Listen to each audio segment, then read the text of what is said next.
अस्सलाम वालेकुम। Doctor Fauzia vlog में खुश आमदीद। उम्मीद है कि आप सब खैरियत से होंगे। हमारी ढेर सारी दुआएं आप सब लोगों के साथ हैं। ख़ुद भी ढेर सारा ख्याल रखिएगा क्योंकि ये ज़िंदगी आप लोगों के पास अल्लाह की अमानत है। आगे बढ़ने से पहले हमारे चैनल को ज़रूर सब्सक्राइब कीजिएगा क्योंकि हर आने वाली नई वीडियो की नोटिफिकेशन सबसे पहले आपको मिले।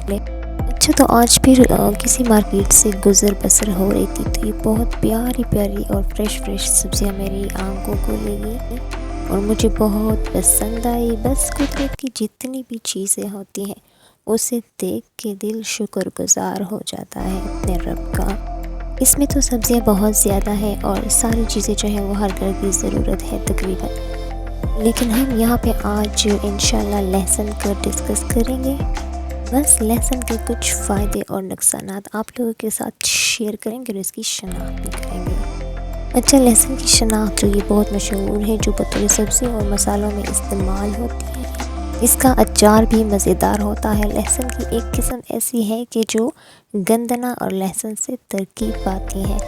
इसे सेर कराई कहते हैं। मिजाज इसकी तीसरे दर्जे में गर्म और खुश्क।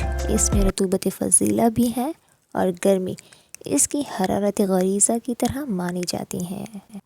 लहसुन जो है वो दिल के अमराज, ब्लड प्रेशर, कोलेस्ट्रोल, दमा, मैदे, सांस का फूलना, रिया, बादी अमराज, बलगम, जोड़ों का दर्द, पसली का दर्द और बेशुमार बीमारियों में इस्तेमाल और इसके ज़बरदस्त और भी फ़वाइद हैं।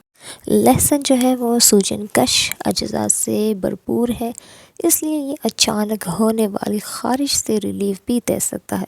लहसुन के तेल की कुछ मिकदार को मुतासिर जगह पर इस्तेमाल करें तो वह ख़ारिश ख़त्म हो जाएगी।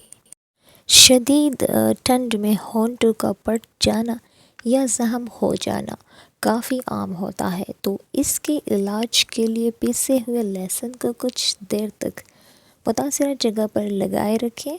इसमें शामिल कुदरती सूजनकश खुसूसियात दर्द और सूजन को कम करने में मदद देती हैं। साइंसदान पर यकीन तो नहीं, पर ऐसा क्यों है या नज़र आता है कि मच्छरों को लहसुन पसंद नहीं है।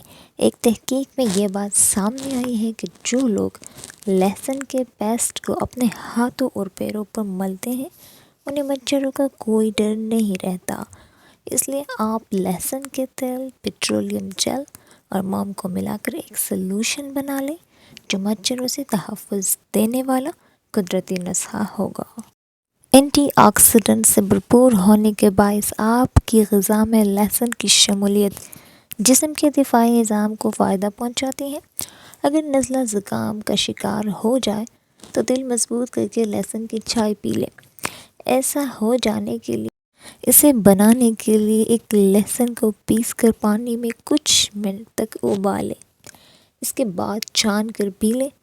आप इसमें थोड़ा सा शहद या अदरक भी जायके को बेहतर बनाने के लिए शामिल कर सकते हैं। लहसुन का एक और बड़ा फ़ायदा, लहसुन खिलाने से पागल कुत्ते और सांप का जहर उतर जाता है। जों के डंक पक जाए तो इसे पीस कर लगा दें। अच्छा, इसके साथ लीमू विटामिन सी से भरपूर। लीमू का छिलका मैदे को क़ुव्वत देता है, भूख बढ़ाता है, हाजमा दुरुस्त करता है। यहाँ पे मटर देखे हैं तो ये भी विटामिन सी से भरपूर है। सब्ज़ मिर्च है, ये भी विटामिन सी से भरपूर है। शिमला मिर्च है, इसमें भी विटामिन सी पाया जाता है। तो इसमें अदरक है जो आपके मैदे के लिए फ़ायदेमंद है। इसके बहुत सारे फ़ायदे हैं, खांसी के लिए भी मुफीद इस सर्दी के मौसम में। यहाँ पे सलाद देखें यानी इसके पत्ते देखें तो वो भी मैदे को फ्रेश रखते हैं। सब्ज़ी तो सारी अच्छी हैं, अल्लाह ताला ने हर चीज़ में अपनी खासियत और शिफा रखी है, लेकिन जो सब सब्ज़ियाँ हैं तो उससे आपके आसाब मजबूत होते हैं जो ग्रीन कलर की होती हैं, और ये विटामिन ए से भी भरपूर होते हैं जो आपके नज़र को भी तेज़ करता है। उम्मीद है आपको पसंद आई होगी, तो आगे शेयर करें। नेक्स्ट व्लॉग तक अल्लाह निगहबान।